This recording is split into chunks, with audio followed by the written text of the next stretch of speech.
Cette guerre, dont plus personne ne sait au juste comment on va la faire finir, n'est plus maîtrisée par personne, à l'exception de M. Netanyahou, qui suit ses objectifs bien précis. Va annexer le sud du Liban, va annexer le plateau du Golan et va annexer la Cisjordanie et la vallée du Jourdain.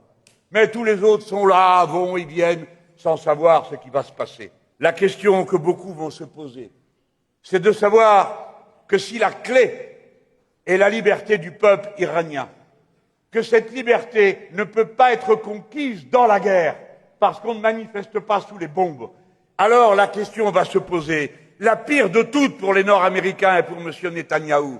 Des millions d'êtres humains dans le monde et parmi le peuple iranien vont se dire notre liberté, quelle est sa chance la plus grande de survenir?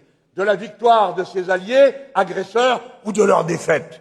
Et alors, craignez la réponse, mesdames, messieurs, parce qu'elle est tellement évidente, elle saute tellement à l'esprit, qu'elle est une interrogation politique de première grandeur. Voilà ce qui arrive devant nous. C'est un désastre absolu que cette guerre, sur tous les plans, moral, géopolitique, écologique, économique, c'est une catastrophe. Nous sortirons diminués, abaissés, parce que nous aurons été une fois de plus incapables de faire prévaloir le droit international. Nous sortirons avilis et abaissés, parce que sous prétexte de libérer des populations, nous l'aurons d'abord bombardé, et bombardé d'une manière abominable, et ainsi de suite.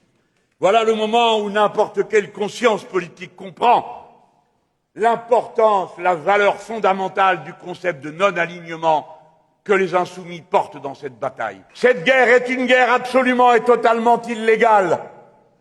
Elle n'a pas été décidée ni légitimée d'aucune manière par l'Organisation des Nations Unies. Et je veux dénoncer devant vous les responsables politiques français comme M. Attal, qui osent dire le droit international maintenant c'est fini, il faut en venir au rapport de puissance. Ce monde sans organisation internationale, c'est celui qui a conduit à la Première Guerre mondiale, et c'est sur la faillite de la SDN qu'a eu lieu la Deuxième Guerre mondiale. Nous sommes passionnément attachés au droit international, à la diplomatie. La guerre ne résout rien, jamais. Si vous condamnez l'intervention des États-Unis d'Amérique et d'Israël en Iran, parce qu'il faut le condamner, parce que c'est une guerre illégale, alors le premier mot d'ordre, comme ce fut le cas pour Gaza, la parole qu'il faut prononcer, elle porte un nom bien précis. Cessez le feu! Vous n'avez pas le droit de tirer! Vous n'avez pas le droit d'assassiner! Cessez le feu!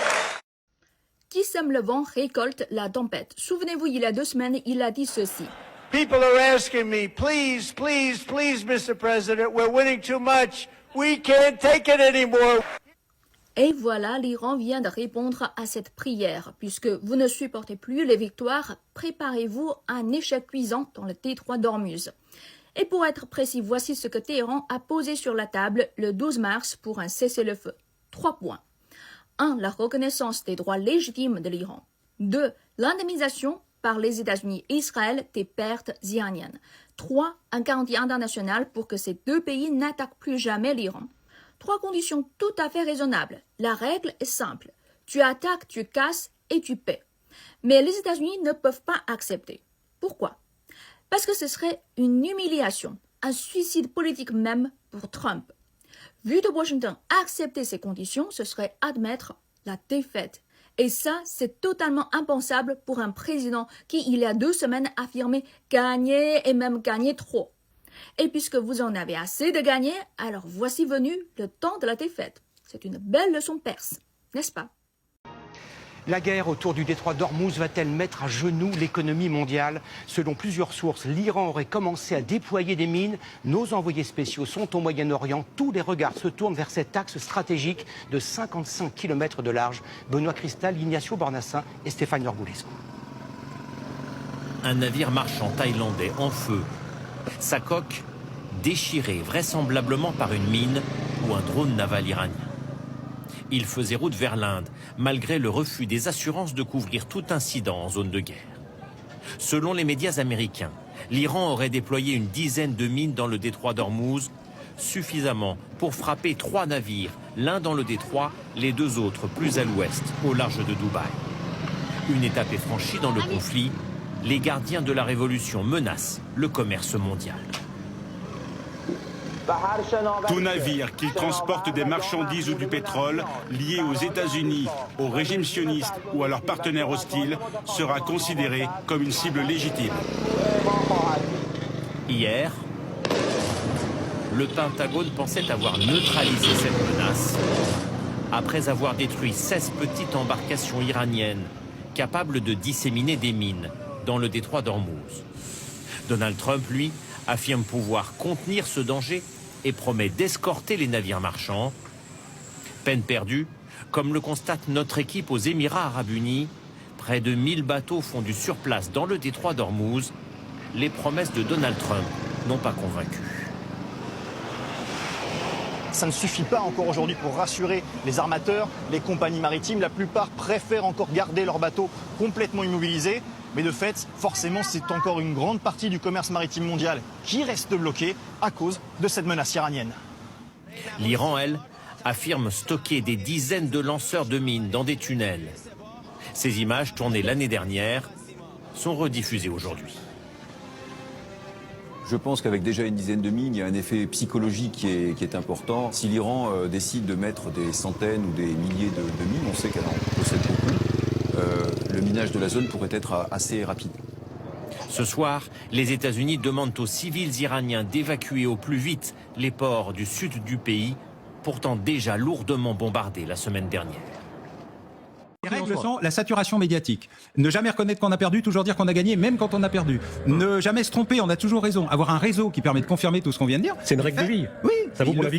Il l'applique. Ça vaut pour la vie professionnelle, la vie conjugale. Je ne sais pas. Il a inventé la télé-réalité politique. S'ils arrivent à intercepter 96 à 98% de qui leur tombe dessus. Est-ce là de nature, selon vous, à remettre l'église au milieu du village, à envoyer le signal à tous ceux qui doutent, qui sont négatifs quant à notre position dans le monde, que nous sommes toujours là ? Alors, les plus efficaces ayant été les Abu-Dhabiens, qui ont réussi à intercepter presque 99% de ce qui leur est tombé dessus. Il n'y a presque pas de cibles qui sont touchées et il n'y a presque pas de missiles et de drones qui arrivent à destination. C'est ça qui est important. Pour moi, la bataille d'Ormuz n'a pas commencé encore. Et d'ailleurs, je m'étonne, parce qu'on pense à Alain, je m'étonne qu'elle n'ait pas commencé d'ailleurs, parce que c'est vraiment l'enjeu majeur. Et d'ailleurs, le président Macron, on a parlé tout à l'heure sur le porte-avions Charles de Gaulle, parce qu'il se réserve, si vous voulez, la capacité en fait d'organiser une coalition qui ne peut pas laisser les détroit d'Ormuz sous le contrôle des gardiens de la Révolution. C'est pas possible. Donc il faut y mettre de l'ordre. Ils ne sont absolument pas, bien entendu, capables, on l'a vu, il n'y a pas un avion en l'air, il n'y a rien qui est capable de descendre des avions américains. L'Iran, aujourd'hui, une armée qui n'est pas terrible, elle date des années 70, ils ont des avions qui datent quasiment de la guerre du Vietnam, ils ont quelques frégates qui tiennent bon à peine la mer. Emmanuel Véron, votre regard ? Oui, non, on peut faire l'hypothèse que c'est pas cuit, mais pas loin. La Russie ne mène pas de guerre, elle mène une opération militaire spéciale. Quel est le but de l'opération affiché de l'opération militaire spéciale ? Il est double. Empêcher que l'Ukraine rentre dans l'OTAN empêcher que l'Ukraine ait des armes nucléaires à la frontière russe. Deuxièmement, changer le régime ukrainien que les Russes accusent d'être nazi. Bon, très bien. Et donc, là, on nous dit, ah non, ça c'est pas bien, c'est une violation du droit international et donc il faut aider l'Ukraine. Et là, qu'est-ce qu'on nous dit sur l'Iran ? On nous dit, il faut empêcher l'Iran d'avoir l'arme nucléaire et puis il faut changer le régime des mollahs. Et là c'est bien. Ah, c'est curieux. Ça s'appelle la géométrie variable. Ça s'appelle le double standard, qui est la maladie occidentale. Et une des raisons pour lesquelles les Occidentaux, aujourd'hui, personne ne fait confiance aux Occidentaux dans le monde, c'est-à-dire pour la majorité de la population mondiale, je le rappelle, parce que nous avons des doubles standards permanents. Les États-Unis ne vont pas gagner cette guerre qu'ils ont lancée contre l'Iran. C'est pas moi qui le dis, c'est un éminent expert américain. We're now talking about a protracted war. And in this long war, the United States is going to be at a significant disadvantage. Pour ce professeur, c'est désormais une guerre d'usure et le rapport de force est défavorable aux États-Unis. Le président américain a dit le 9 mars que cette guerre allait bientôt se terminer, mais pas cette semaine. Et les gardiens de la révolution iranienne lui ont répondu très vite que c'est l'Iran qui décide de la fin de cette guerre. Cela me rappelle ce que je disais dans ma première vidéo. On peut choisir d'ouvrir le feu, mais on ne choisit jamais seul la suite. On va revenir sur l'analyse du professeur américain. Because all Iran has to do to win this war is to survive and at the same time continue to inflict punishment on Israel, the United States and its allies in the Arab world. Mais voilà, la stratégie iranienne est simple. Ne pas perdre, c'est gagner. The United States won every battle in the Vietnam War. There was no way the North Vietnamese and the Viet Cong could engage the American military and win a victory on the battlefield. The United States, as I said, always won the battles, but the United States lost the war. Cette analogie historique est essentielle. Gagner toutes les batailles, mais perdre la guerre. Je l'ai dit dans une autre vidéo, le mythe américain commence à se fissurer dans cette guerre minable contre l'Iran. L'armée américaine a l'air d'être invincible. Les bases militaires américaines ont l'air d'être intouchables. Mais juste quelques jours après le lancement de cette guerre, le porte-avions américain Lincoln a dû se retirer à 1 millier de kilomètres. Toutes les bases militaires proches de l'Iran ont été frappées. Les États-Unis ont dû demander aux pays européens de pouvoir utiliser leurs bases militaires. Et d'ailleurs, l'Espagne a refusé. Bravo à l'Espagne de ne pas être du côté de la guerre. Le professeur a évoqué également l'attitude du peuple iranien. And indeed, as the United States and the Israelis kill more and more Iranian civilians, that will cause the Iranian people to rally around the regime, to support the regime, and to hate the Americans and to hate the Israelis and not want to see a regime in place that accommodates American and Israeli interests. Et là, je pense aux jeunes filles de l'école de Mina dans le sud de l'Iran. Elles sont mortes sous les bombardements américains et israéliens. Leurs parents n'oublieront pas. En effet, derrière la guerre avec des armes, il y a aussi la guerre pour conquérir les cœurs. Les États-Unis ont perdu cette guerre dès le premier jour. Ce que préparent les États-Unis d'Amérique, méthodiquement, c'est la guerre avec la Chine. Parce qu'ils ont dit qu'il n'y avait pas de solution de marché à la compétition avec les Chinois. La guerre avec l'Iran aboutit à couper la route qui alimente en pétrole, notablement la Chine. La coupure de la voie par le Groenland est une coupure des voies maritimes qui unissent les Asiatiques avec l'Europe par le chemin le plus court, en empêchant de passer par Panama ou en passer par le canal de Suez, qui tous deux sont contrôlés, armes à la main, par les Nord-Américains. Voilà ce qui est en train de se jouer. Trump, il fait ça puisqu'on le laisse faire. C'est exactement comme Netanyahou. Ne rien dire sur le crime, l'autre il continue son crime. Vous savez, il y a une grande formule, hein. Celui qui est venu jusqu'ici, c'est pour aller plus loin. C'est pas la peine de rêver, de se dire il va s'arrêter. Non, il s'arrête pas tant que vous l'arrêtez pas. Trump ne s'arrêtera pas dans sa préparation de la guerre contre la Chine tant qu'on l'aura pas arrêté. Monsieur Netanyahou n'arrêtera pas d'appliquer un plan géopolitique dans la région qui est très clair, très net, qui a été donné dès le début, tant qu'on ne l'aura pas arrêté. Le mot d'ordre central, c'est le cessez-le-feu. Cessez-le-feu immédiat. Il faut arrêter tout de suite la tuerie. On n'est pas dans un jeu vidéo. Il y a des milliers de gens qui sont en train de mourir, qui vivent sous les bombes, qui sont ensuite enfouis sous les immeubles qui ont été frappés. C'est une guerre vraie, réelle, avec des gens qui meurent. Et des gens à qui on ne doit pas demander un par un, avec qui ils sont d'accord ou pas d'accord. Premier temps, nous sommes contre la guerre. Est-ce que tout le monde comprend? On explique aux uns et aux autres pourquoi on est contre la guerre. Pourquoi on respectera le droit international, même si tel ou tel gouvernement ne nous plaît pas. Et on voit ensuite, le dispositif se déploie, voyons comment. Quand le dispositif entre en action, on juge sur des actes, pas sur des procès d'intention. Si on fait des procès d'intention, on va donner l'impression d'un peuple divisé, ce qui favorise les manœuvres contre nous, et aide l'ennemi à vouloir frapper ici ou là. Voilà comment nous allons avancer sur la ligne, parce que nous avons les objectifs que nous proposons aux Français, dont l'objectif central est à bas la guerre. Parce que la guerre, ils l'ont voulu. Elle est le résultat d'une série d'événements, mais ils l'ont voulu pour rectifier les frontières en faveur des plus forts et pour les changer. Ils l'ont voulu parce que c'est comme ça qu'ils relancent une économie capitaliste qui est à bout de souffle et qui n'arrive plus à tourner. La guerre n'est pas une conséquence imprévue. Ils la voulaient. Ils ont besoin de la guerre pour faire tourner le système. Donc il faut agir avec intelligence, avec discernement, pas à pas, et à chaque fois à l'endroit où le problème peut être réglé. Là, aujourd'hui, nous avons, si nous dirigions la France, nous ferions quelque chose. Nous créerions un front du refus. C'est-à-dire de gens qui disent, non seulement nous condamnons cette guerre, Mais vous allez l'arrêter tout de suite parce que c'est nous qui allons voter des sanctions contre vous. En 2025, soit l'année dernière, l'Union européenne a importé environ 40 milliards de mètres cubes de GNL russe. Vous avez très bien compris, soit environ 13%. Pourtant, quand on voit l'Union européenne, les pays de l'UE comme la France militer pour les sanctions anti-russes, on a l'impression qu'ils ont coupé tout lien avec Moscou, notamment des liens économiques. Sauf que c'est pas le cas. Et maintenant, désormais, c'est la Russie qui a décidé de couper les liens économiques avec l'Union européenne puisque celle-ci cherche toujours à renforcer les sanctions et les restrictions à l'encontre de la Russie. Vladimir Poutine, le président russe, a déclaré que la Russie pourra anticiper son retrait du marché de l'Union européenne. Le problème, c'est quoi? C'est que vu le contexte géopolitique actuel avec le conflit au Moyen-Orient, la fermeture du détroit d'Ormuz, eh bien, l'Europe va saigner en matière d'énergie. Et Emmanuel Macron l'a reconnu. Enfin, nous avons des intérêts économiques à préserver car les prix du pétrole, les prix du gaz, la situation du commerce international sont profondément perturbés par cette guerre. Aujourd'hui, le détroit d'Ormuz est de fait fermé. Et c'est par ce détroit que transitent environ 20% du pétrole et du gaz naturel liquéfié dans le monde. Le canal de Suez, la mer Rouge sont aussi sous tension et menacés. Et malgré ces événements, à Bruxelles, on parle toujours de vouloir interdire l'importation complète d'ici 2027 du pétrole et du gaz russe. Pourtant, la Russie pourrait être leur seule issue, je le rappelle.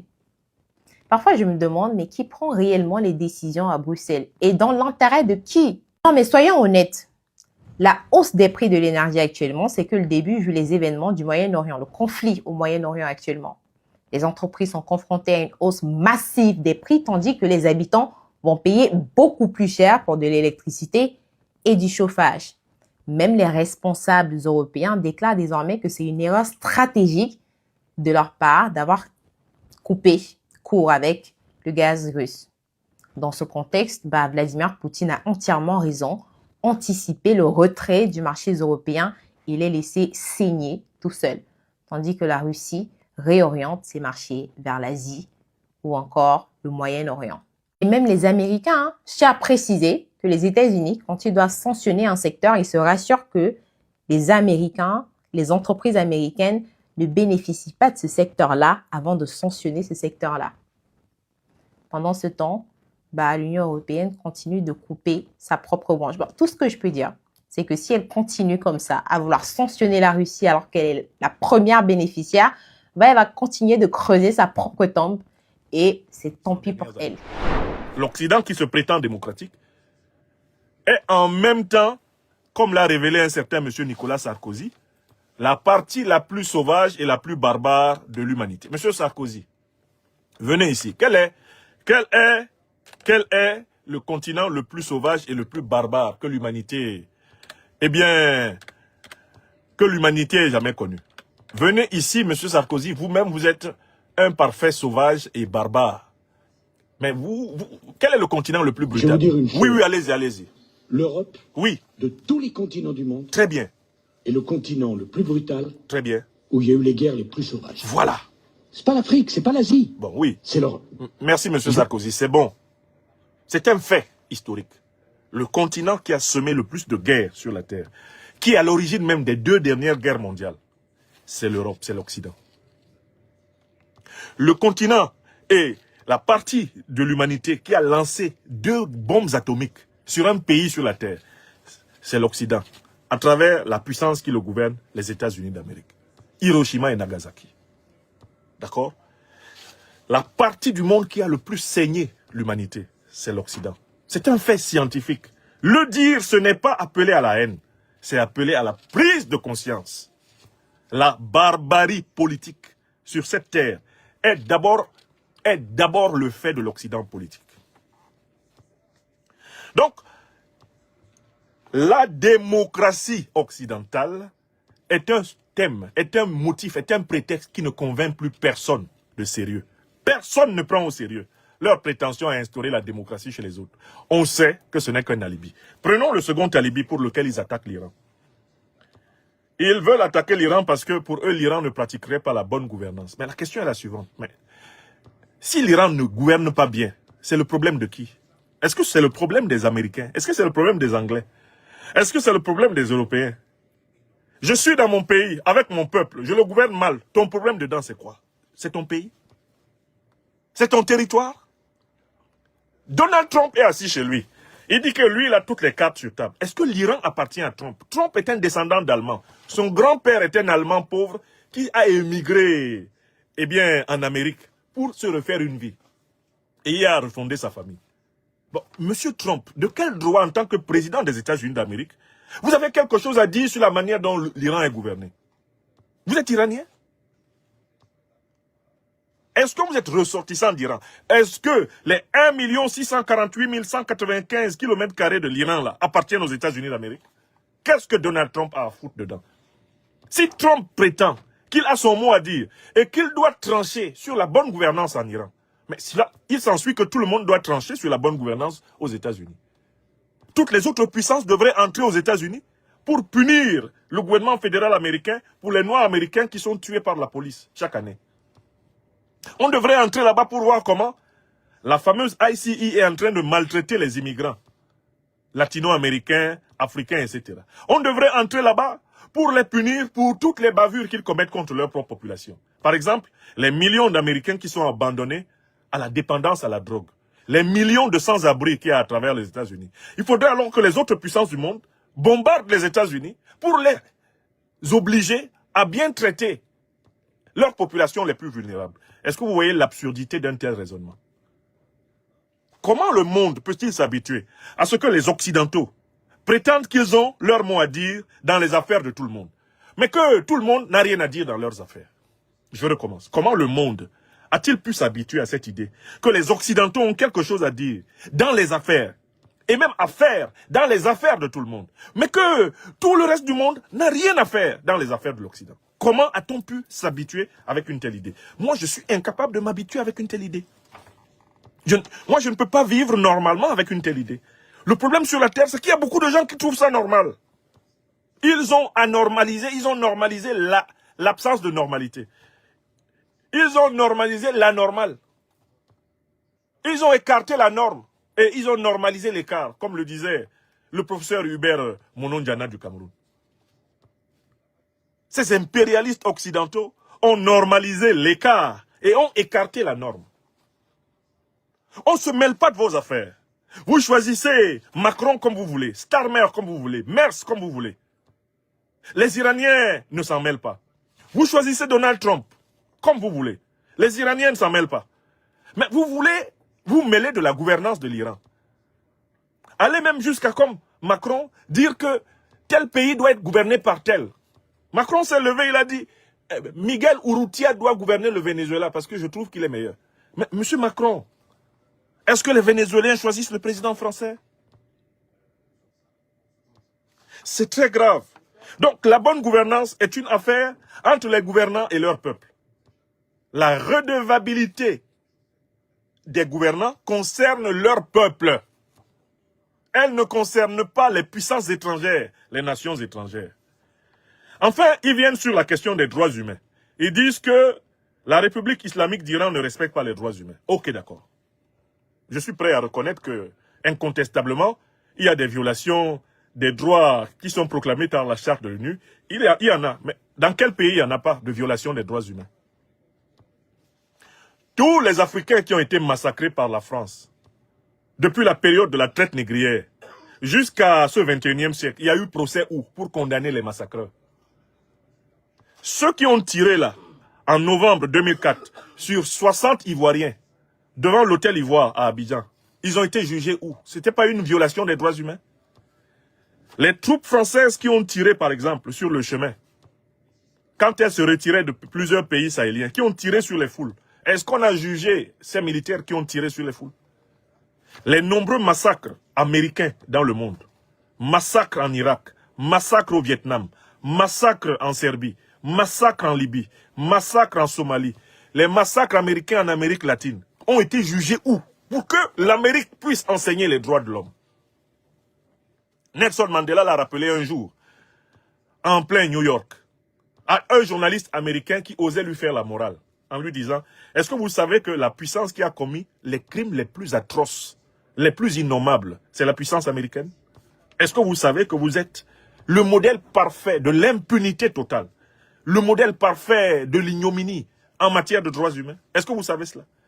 Vous avez exterminé les Indiens d'Amérique. Vous avez exterminé et esclavagisé des millions, des dizaines de millions de Noirs. Ça ne vous a pas suffi. Vous avez exporté des centaines de guerres à travers le monde, tuant des centaines de millions d'innocents. Cela ne vous suffit pas. Vous voulez quand même encore vous arroger le rôle de professeur en droits humains? S'il y a un continent qui ne peut pas se mêler d'enseigner les droits de l'homme, c'est le continent européen. Car il est l'auteur des violations les plus flagrantes, les plus barbares de ces droits. Qui plus est, quand on regarde l'histoire longue de l'humanité, quelle est la civilisation qui a proclamé les droits humains avant toutes les autres? C'est la civilisation négro-africaine. Allez lire les 42 lois de la Mahat, qui datent de plus de 6000 ans. Allez lire la charte de Kouroukan-Fougan en 1236. Et revenez nous voir avec votre déclaration des droits de l'homme français, pas de la femme d'ailleurs, et du citoyen qui date de 1789, ou la déclaration universelle des droits de l'homme qui date de 1948. Arrêtez de vous foutre du monde.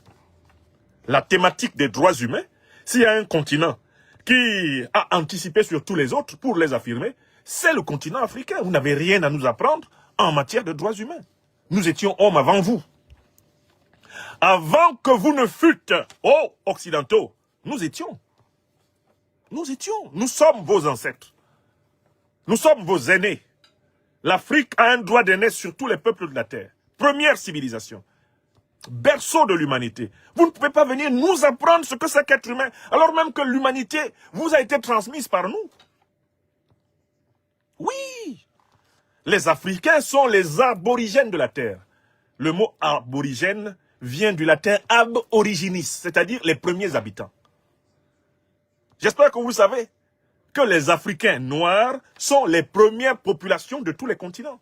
Et que vous-même, avec la couleur de peau blanche que vous avez, vous êtes des descendants d'anciens nègres qui ont connu la mutation de la perte de la mélanine dans des conditions climatiques de non-exposition permanente au soleil. Vous devriez tous vous tourner partout dans le monde vers l'Afrique en signe d'adoration, de vénération et de reconnaissance. Car c'est l'Afrique qui a été le lieu où l'humain a été créé par Dieu. Le jardin d'Éden, c'est chez nous, en Afrique.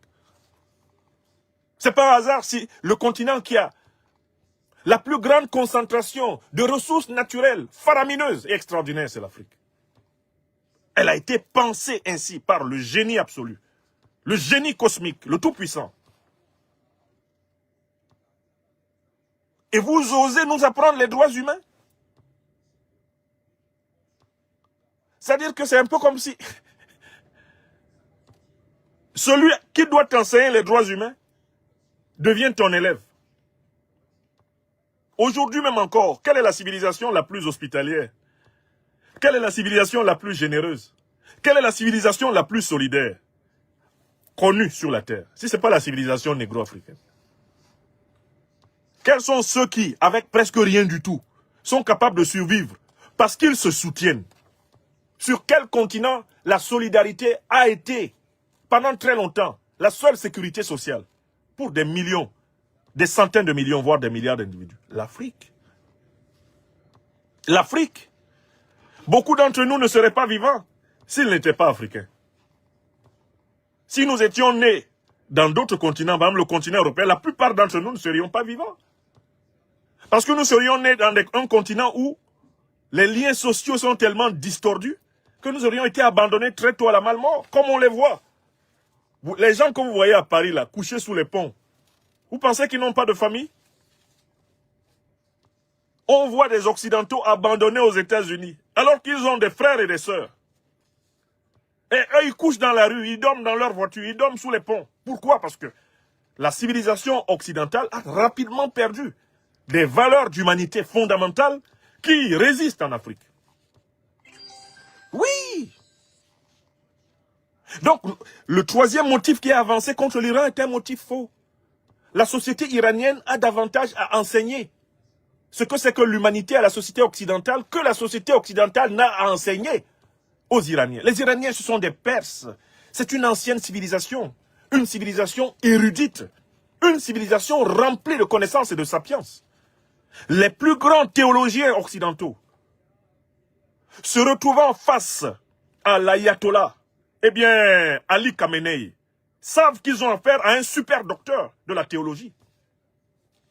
Moi, j'ai assisté à un dialogue, à une discussion entre le pape Benoît XVI et l'ayatollah Ali Khamenei. La discussion avait eu lieu à l'université catholique de Paris. Entre les deux chefs, l'un de l'église catholique, l'autre chef eh bien, de l'islam chiite.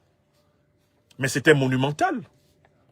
La démonstration de sapience, d'exégèse et de connaissance des textes sacrés de l'ayatollah Khamenei, elle était incomparable. Il était au-dessus de Benoît XVI, qui est pourtant un triple docteur de l'église catholique. Donc il ne faut pas prendre les Iraniens, comme on dit chez nous à Abidjan, ça ne fait rien. C'est un pays puissant, avec des cerveaux géniaux, des docteurs à foison, des ingénieurs. Ils sont pointus partout. Ils sont pointus à mort. Le monde a beaucoup à apprendre de l'Iran, il ne faut pas détruire l'Iran. Si la terre est belle, c'est parce qu'il y a des nations comme la nation iranienne. Or, les Américains et leurs alliés occidentaux veulent détruire l'Iran. Donc, les trois motifs qui sont avancés. Oh, ils ne sont pas démocrates. C'est faux. Vous-même, vous n'êtes pas démocrate. Vous, vous êtes démocrate. Démocrate. Vous êtes sous le pouvoir du démon. Parce que vous mentez matin, midi et soir, dirigeants occidentaux. Vous mentez. Vous mentez. Vous mentez. Vous ne respirez que le mensonge. Vous avez prétendu que Saddam Hussein détenait des armes de destruction massive. Vous l'avez tué, vous l'avez pendu. On s'est rendu compte que vous mentiez. Vous avez prétendu que Kadhafi était en train de génocider son peuple. C'est faux. On a découvert dans vos propres emails que c'est parce qu'il créait une monnaie qui allait supplanter le dollar, l'euro et le CFA. Vous mentez tous les jours. Vous prétendez que Maduro était un narcotrafiquant. À peine l'avez-vous kidnappé que vos propres juges disent c'est faux. Narcotrafiquant là, non, là par contre, non, non. Il n'est pas narcotrafiquant. Après, Donald Trump sort carrément, grossièrement pour dire le pétrole vénézuélien est à nous. Vous êtes des menteurs, dirigeants occidentaux. Et maintenant, la planète tout entière le sait. C'est ça le problème. Avant, la planète ne le savait pas. Puisque vous contrôliez les grands médias et que vous tambouriniez vos mensonges dans le crâne des milliards d'humains. Maintenant, par la révolution numérique et des réseaux sociaux, vous ne contrôlez plus le contenu des crânes. Vous ne contrôlez plus le mental de la Terre. L'Esprit de Dieu souffle où il veut, comme le vent. Voilà votre problème. Alors, donc, les trois raisons qui sont avancées sont des raisons fausses. Ce n'est ni pour la démocratie, ni pour la bonne gouvernance, ni pour les droits humains que l'Occident, à la tête duquel les États-Unis s'attaquent à l'Iran. Ce n'est pas cela. La vraie raison, les vraies raisons, les voici. J'en ai trouvé 4. Première raison fondamentale économique, ce sont les réserves pétrolières et gazières de l'Iran. Et on en veut à l'Iran parce que l'Iran refuse de vendre son pétrole maintenant en dollars. L'Iran vend son pétrole dans sa propre monnaie et il est en train de vendre son pétrole dans la monnaie de ses partenaires, c'est-à-dire en roubles, en yuan.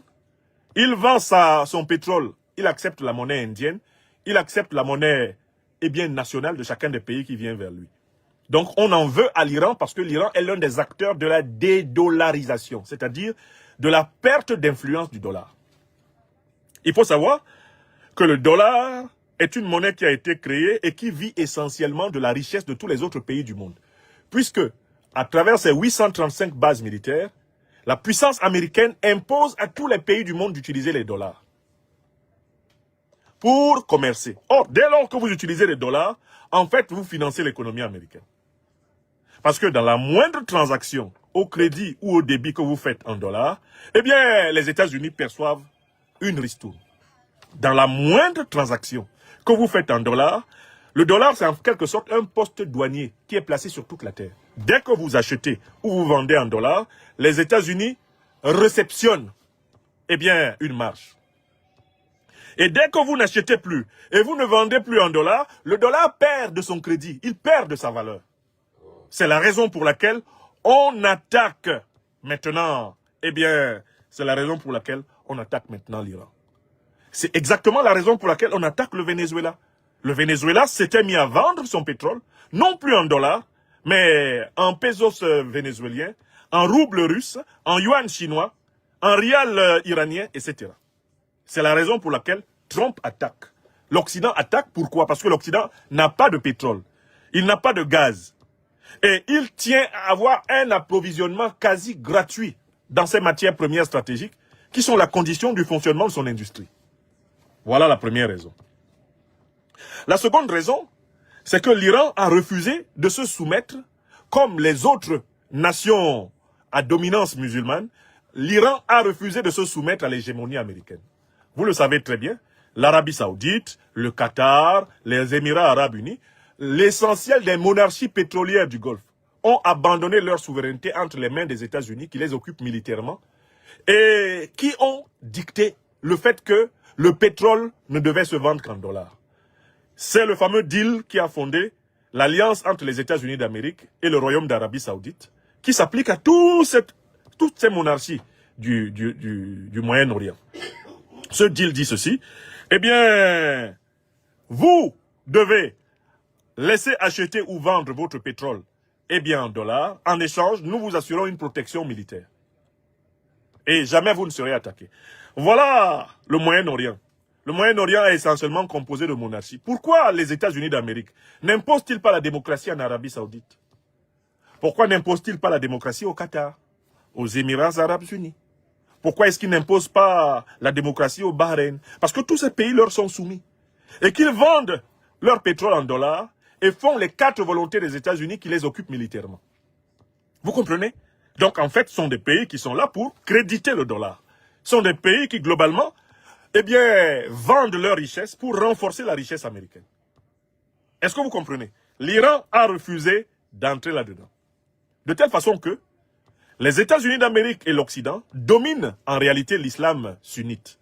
D'ailleurs, c'est grâce à cette domination sur l'islam sunnite qu'ils ont été capables de créer des organisations terroristes issues de cet islam sunnite notamment, comme Al-Qaïda et l'État islamique.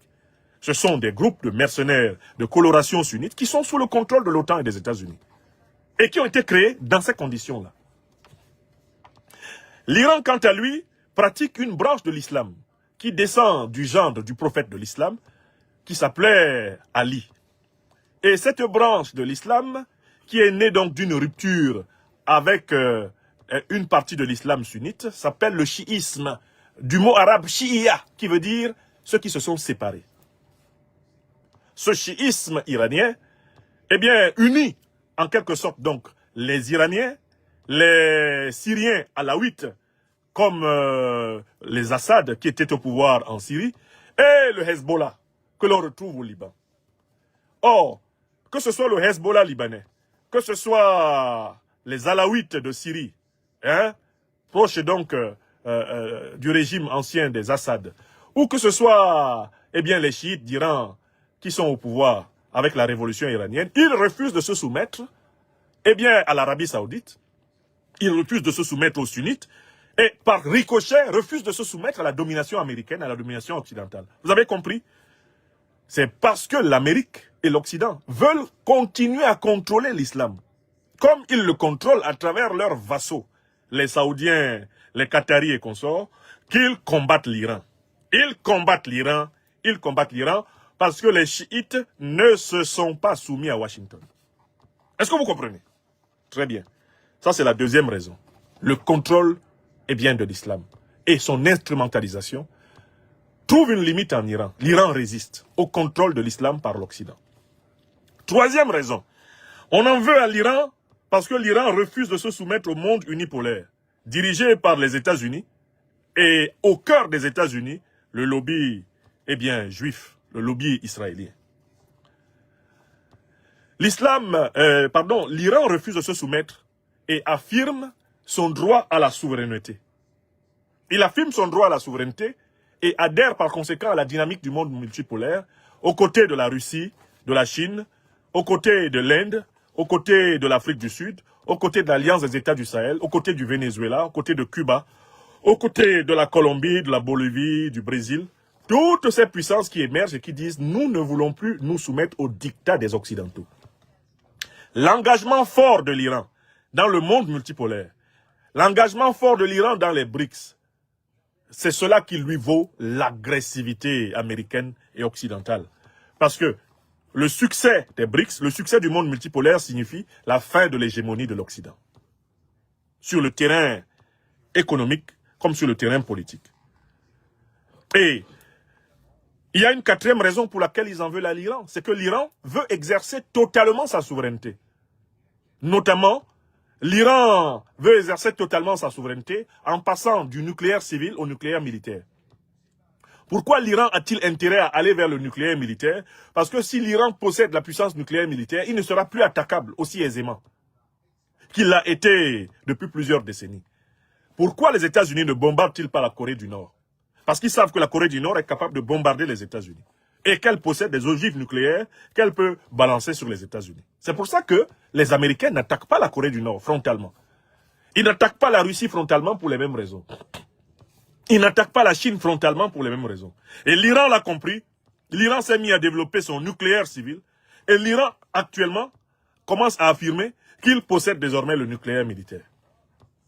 Or, l'un des enjeux de la domination occidentale du monde, c'est d'imposer la non-prolifération nucléaire aux pays non occidentaux. C'est-à-dire de garder la puissance nucléaire militaire essentiellement pour lui, l'Occident. Et d'empêcher les autres pays du monde, africains, latino-américains, les pays asiatiques, d'accéder à la puissance nucléaire. L'une des conditions de la domination du dollar, c'est de ne pas permettre à des puissances du Sud global d'avoir le feu nucléaire. Or, l'Iran possède le feu nucléaire. Et l'épisode de la guerre de 12 jours entre l'Iran et Israël a été l'occasion de voir que l'Iran était capable, militairement, d'écraser Israël. Sans l'assistance des États-Unis d'Amérique, l'Iran aurait complètement défait militairement Israël lors de la guerre qui les a opposés il y a quelques mois. L'un des enjeux et l'une des raisons pour lesquelles Trump hésite à attaquer frontalement l'Iran, c'est qu'il sait que des effets collatéraux sur son allié israélien ne manqueraient pas d'avoir lieu. Et Donald Trump risque par là d'ouvrir la boîte de Pandore, c'est-à-dire de faire s'effondrer le principal pion de l'Occident au Moyen-Orient, à savoir Israël. Et enfin, j'ai trouvé une cinquième raison pour laquelle ils en veulent aux Iraniens. Les Iraniens sont une société traditionnelle enracinée, alors que l'Occident politique est composé de sociétés déracinées, qui sont entrées dans un globalisme transhumaniste et pervers. Les sociétés occidentales ont perdu leurs racines. Ce sont des sociétés où on ne connaît plus la différence entre l'homme et la femme. Ce sont des sociétés où on ne sait même plus ce que c'est qu'une famille. Ce sont des sociétés où les individus n'ont même plus d'identité sexuelle, ils n'ont même plus d'identité de genre. Ce sont des sociétés dépersonnalisées. Ce sont des sociétés qui ont chaviré, sociétés sans repère, des sociétés perdues. Je lisais, et je vous en parlerai plus tard, le dernier livre de l'ancien chef d'état-major des armées françaises, le général Pierre de Villiers, qui appelle la France à reprendre la main sur ses armes. Et le général Pierre de Villiers dit que l'une des raisons de la faiblesse et du déclin et de l'effondrement de la France, c'est la perte des valeurs de civilisation traditionnelle, la perte des repères. L'Occident, comme la France en particulier, sont des espaces dans lesquels les enfants grandissent bourrés dans leur crâne par des idées confuses, qui leur sont enseignées par des adultes eux-mêmes qui ne savent plus qui ils sont. Oui! Et on en veut à l'Iran parce que l'Iran n'est pas entré dans la vulgate. La vulgate dépersonnalisatrice, la vulgate de la perversion, la vulgate de la confusion, la vulgate de la dilution de la famille traditionnelle humaine, que l'Occident veut présenter comme une évolution, que l'Occident veut présenter comme vraiment l'accomplissement suprême de l'humanité. Alors même que, au même moment, on voit que la démographie occidentale s'effondre à cause de ça. On voit que les jeunes couples ont du mal à fonder des familles et à faire des enfants à cause précisément de toute cette indécision eh bien, qui règne sur ce que c'est qu'être un homme, ce que c'est qu'être une femme, ce que c'est qu'être une famille. On voit très bien cela, mais on continue la tête baissée. L'Iran refuse de se soumettre à cette domination de la perversion. On en veut à l'Iran parce que c'est un pôle de résistance contre la destruction de la famille humaine traditionnelle. Est-ce que vous comprenez? Voilà la 5e raison pour laquelle l'Occident veut faire tomber l'Iran. Je reprends les raisons. L'Occident veut mettre la main sur les réserves pétrolières et gazières de l'Iran. L'Occident veut en réalité dominer l'islam chiite, comme il domine l'Occident sunnite, l'islam sunnite, qu'il manipule à travers ses organisations de mercenaires terroristes, Al-Qaïda et l'État islamique. 3e raison, l'Occident en veut à l'Iran pour sa contribution à la création du monde multipolaire, la création des BRICS, c'est-à-dire en réalité la fin de l'hégémonie économique, politique, diplomatique, eh bien, de l'Occident sur le monde. 4e raison, l'Occident en veut à l'Iran parce que l'Iran est en marche vers la souveraineté géostratégique, géopolitique totale, notamment avec le contrôle du nucléaire civil vers le contrôle du nucléaire militaire. Il ne faut pas que l'Iran en arrive là parce qu'on ne pourra plus le piller, on ne pourra plus le bombarder, on ne pourra plus le terroriser. 5e raison, l'Occident en veut à l'Iran parce que l'Occident a perdu ses traditions. L'Occident est tombé dans un globalisme déraciné, alors que l'Iran est l'une des grandes civilisations enracinées du continent. L'Iran conserve ses racines perses et pratique un islam original, l'islam chiite, qui n'a rien à envier à l'islam sunnite et qui a le droit d'exister, comme toutes les nuances de la belle religion islamique, dans la tolérance et le respect mutuel des différences. La 2e partie de cette conférence s'est ainsi achevée. Vous avez compris les vraies raisons. Ce n'est pas la démocratie, la bonne gouvernance et les droits de l'homme, allégués par l'Occident, qui sont les causes de son agression contre l'Iran. C'est d'ailleurs très marrant d'imaginer que Donald Trump aime le peuple iranien. Qui peut croire en cela? Qui est assez fou pour croire que Donald Trump aime les Iraniens? Il aime tellement les Iraniens, qu'il est prêt à faire une guerre pour eux. Qui croit cela? Personne de sérieux, ni aux États-Unis, ni en Europe, ni en Afrique, ni en Asie, ni dans les îles des océans Atlantique et Indien. Personne de sérieux ne peut croire que Donald Trump soit tombé amoureux du peuple iranien. C'est aussi marrant de dire cela que de croire que Donald Trump s'est mis à bombarder la région de Sokoto au Nigeria parce qu'il est amoureux du peuple chrétien du Nigeria. Pour défendre les chrétiens nigériens, Donald Trump, dont le christianisme est davantage proche du crétinisme que de la loi d'amour, serait-il prêt à venir sacrifier des soldats américains pour protéger des chrétiens nigérians? Mon œil, personne n'y croit. Le même qui nous a dit que l'Afrique était un shithole country.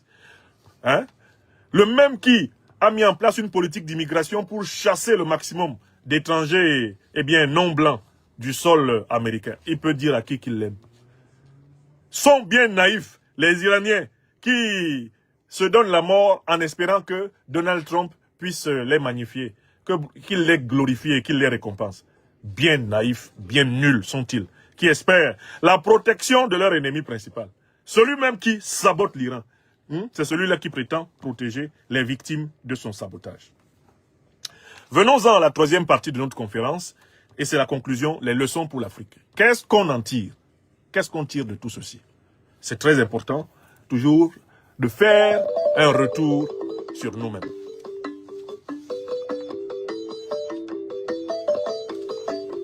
Jeunesse consciente. Jeunesse consciente.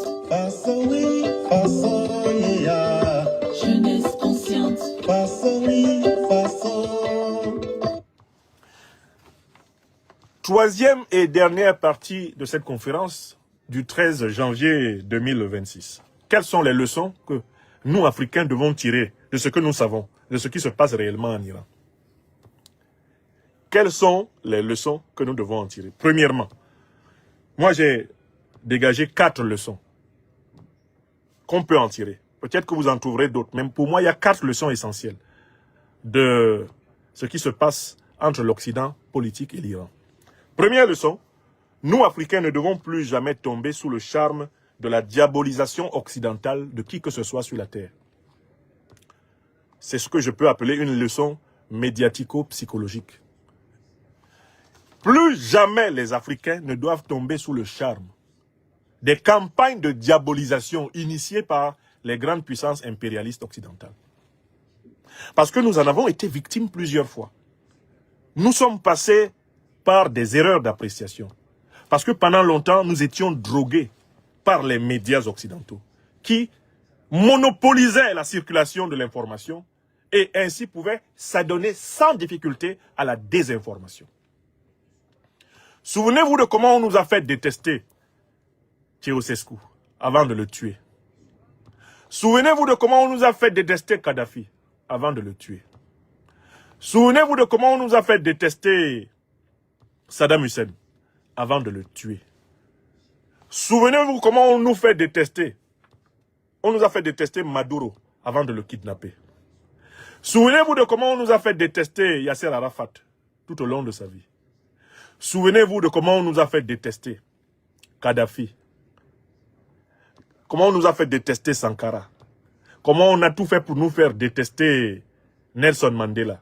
Comment on a tout fait pour nous faire détester les Ruben Umnyobe, les Boganda, avant de les éliminer. Souvenez-vous de comment on nous a fait détester Ernesto Che Guevara avant de le tuer. Amilcar Cabral avant de le tuer. Nous avons suffisamment d'exemples de leaders du Sud global qui ont été diabolisés copieusement par les campagnes criminelles de l'Occident avant d'être éliminés. Et au moment où ils étaient éliminés, certains d'entre nous avaient la faiblesse de penser que c'était bien fait pour eux. La première leçon que l'Afrique doit noter, c'est que quand l'Occident pointe un dirigeant dans ce monde et le présente comme le diable, il faut d'abord par précaution méthodologique et épistémologique soutenir d'abord ce dirigeant. Parce que quand l'Occident vous déteste, cela veut justement dire que vous êtes opposé à ses intérêts néocolonialistes et impérialistes. Ça, c'est la leçon numéro 1. Quand j'ai vu la campagne de diabolisation orchestrée par les grands pays occidentaux contre l'Iran, j'ai compris que l'Iran avait raison. Parce que cela m'a rappelé toutes les campagnes similaires orchestrées par les grands pays occidentaux contre des dirigeants du Sud global qui, finalement, étaient innocents de ce dont on les accusait. Donc, qu'on ne reprenne plus jamais les Africains en train de répéter les dictées diabolisatrices des dirigeants résistants du monde, des dictées rédigées par l'Occident, dans ses officines mensongères, propagandistes, des officines d'intoxication. Donc, il ne faut pas relayer la campagne mensongère que les États-Unis d'Amérique et leurs alliés occidentaux sont en train de mener contre l'Iran. Il ne faut pas la relayer. Il ne faut pas la relayer parce que, en fait, ils diabolisent le régime iranien, mais ils ne peuvent pas expliquer pourquoi le régime iranien a produit un pays qui est plus solide que la plupart des pays qu'ils soutiennent. Bon, si l'Iran ne vaut rien, comment ont-ils réussi à faire que le PIB par habitant de l'Iran soit supérieur pratiquement au PIB par habitant dans tous les pays africains? Comment ils ont fait? Alassane Draman Ouattara, ce suppôt du néocolonialisme français et de l'impérialisme occidental qui est en Côte d'Ivoire, comme Biya Paul, suppôt du néocolonialisme français, de l'impérialisme occidental au Cameroun, ils ne sont pas capables d'avoir plus de 4 000 $ par habitant de PIB. Hein? L'Iran est à 11 200 $. Si l'Iran ne valait rien, comment vos meilleurs élèves, vos élèves préférés en Afrique ne sont même pas capables de faire la moitié de ce que fait l'Iran? Hein? Et il faut résister à ça. Deuxième leçon pour l'Afrique. Nous devons apprendre à juger de la popularité d'un leader politique et des leaders politiques du monde entier, non pas du point de vue des puissances extérieures, mais du point de vue du degré de mobilisation intérieure du peuple par rapport au régime. Or là, si vous comparez les images que l'Occident nous montre de la mobilisation contre le régime iranien aux images réelles de la mobilisation du peuple iranien pour le régime iranien, vous vous rendrez compte scientifiquement que la mobilisation des Iraniens pour soutenir le régime est supérieure à la mobilisation des Iraniens pour renverser le régime, pour combattre le régime.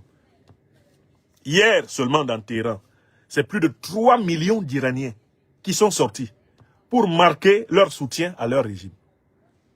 La presse occidentale ne va pas faire un écho de ces mobilisations monstres, infiniment supérieures à celles eh bien, des insurgés soutenus par les États-Unis et globalement l'Occident.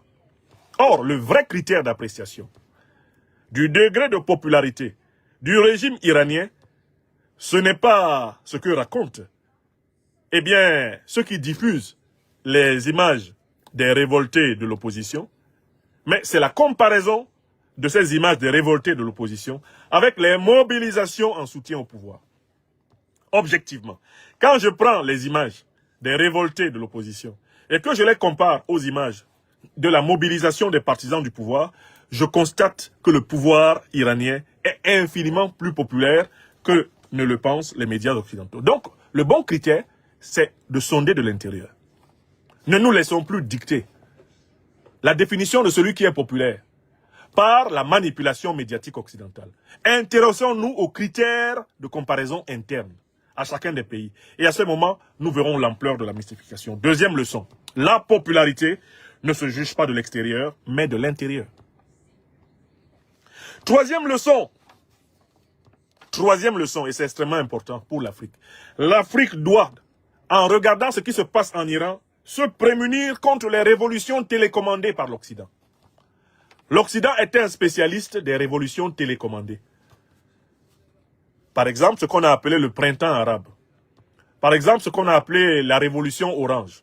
Ce sont des révolutions télécommandées par les services d'intoxication occidentaux. Et l'Afrique doit s'attendre à ce que ce type de révolution lui soit, eh bien, infligée. Des révolutions télécommandées de l'extérieur, ayant pour but de positionner à la tête d'un pays des suppôts des intérêts étrangers. Les révolutions néocolonialistes, des révolutions impérialistes. L'Afrique, à force d'observer ce qui s'est passé en Iran, ce qui s'est passé en Irak, ce qui se passe au Venezuela, ce qui s'est passé en Libye, l'Afrique doit être maintenant prémunie. Les peuples et les dirigeants africains doivent travailler à anticiper sur les tentatives de fabriquer des révolutions artificielles qui ne sont pas l'expression des aspirations profondes du peuple. Alors, comment se prémunir contre les révolutions télécommandées? Mais dès lors que vous voyez qu'une révolution tire essentiellement sa légitimité du discours occidental, il faut savoir qu'elle est télécommandée. Dès lors que vous voyez apparaître des mots d'ordre qui sont dictés par les dirigeants occidentaux dans une révolution en Afrique, vous savez qu'elle est télécommandée de l'Occident. Dès lors que vous vous rendez compte que des révolutionnaires détiennent des moyens de propagande, des moyens d'action qui sont exceptionnels et qui proviennent très clairement en droite ligne des ONG occidentales, vous savez que c'est une révolution télécommandée. Dès lors que vous voyez les symboles des révolutions occidentales être privilégiés par des révolutionnaires apparents en Afrique, vous savez que ce sont des révolutions occidentales. Étudiez par exemple l'influence de la fondation Soros dans les soi-disant révolutions, entre guillemets, démocratiques qui ont eu lieu dans le monde ces 20 dernières années. Vous vous rendrez compte que l'essentiel de ces révolutions a été conçu à New York. Ont été conçues à Washington, au siège de la fondation Soros. Et elles ont été exportées. Elles ont été littéralement livrées, clé en main, à des groupuscules qui ont été financés afin de provoquer des changements de régime en faveur des intérêts, eh bien, capitalistes, ultra-capitalistes, ultra-libéraux occidentaux. Ça, c'est la troisième leçon. Ce qui se passe en Iran nous indique ce qu'ils veulent faire au Sahel, ce qu'ils veulent faire en Afrique du Sud. Nous savons comment ils font. Donc nous devons modéliser leur stratégie et modéliser une contre-stratégie. Sans plus attendre, nous devons être prêts en Afrique. Les véritables révolutions africaines doivent émaner des entrailles du peuple africain et épouser le fond profond de l'imagination, de la tradition, de la pensée africaine. Enfin, il y a une quatrième leçon qu'il faut tirer de tout ceci. C'est que l'Afrique doit hâter sa marche vers la souveraineté nucléaire civile et la souveraineté nucléaire militaire. Je l'ai déjà dit dans ma conférence d'hier. Ce n'est pas un point négociable pour l'Afrique. Les grandes puissances africaines, que sont l'Afrique du Sud, que sont l'Alliance des États du Sahel, ont le droit d'aller de toute urgence vers cette souveraineté. Tout pays africain qui en a la capacité doit marcher vers cette souveraineté afin de blinder le continent contre les agressions sauvages et barbares des impérialistes occidentaux, des néocolonialistes français et de toutes sortes d'individus qui viennent de pays qui sont naturellement pauvres et qui veulent demeurer artificiellement riches grâce au pillage continu du Sud global. Donc, quatrième et dernière leçon, disais-je, il faut résolument renforcer l'appareil sécuritaire des puissances africaines. Et il faut crânement aller vers la maîtrise du nucléaire civil et vers celle du nucléaire militaire. Si on veut être dans la situation de Kim Jong-un, de Poutine, de Xi Jinping, la situation de Modi, si on veut être dans la situation des puissances que l'Occident ne s'empresse pas d'agresser délibérément, nous, Africains, devons crânement assumer notre devoir de construire de véritables puissances. Voilà les leçons qu'on peut tirer de l'Iran. Et j'espère que cette conférence vous aura été bénéfique et que ceux d'entre vous qui s'étaient laissés endormir et flattés par la propagande occidentale contre l'Iran vont se réveiller, mieux s'éveiller, à travers notre analyse. Il est 12h35 ce jour.